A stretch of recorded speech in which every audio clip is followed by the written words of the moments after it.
Albatta insonning jasadida bir parcha bir kichkinagina a'zo bor. Agar shu a'zo tuzalsa, butun jasad tuzaladi va mana shu a'zo buzilishligi bilan butun jasad buziladi. Ala va hiya qalb. Albatta u qalb dedi.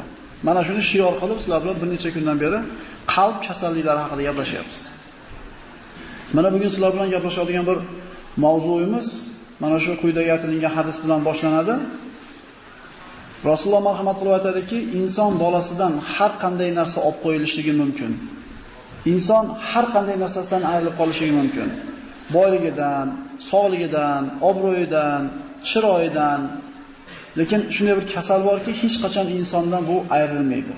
Bu hirs va orzu havas. Ya'ni bir odamda tafaraz qiling, beli uzilib ketdi-da, yurishligidan umidi uzildi. Boyligidan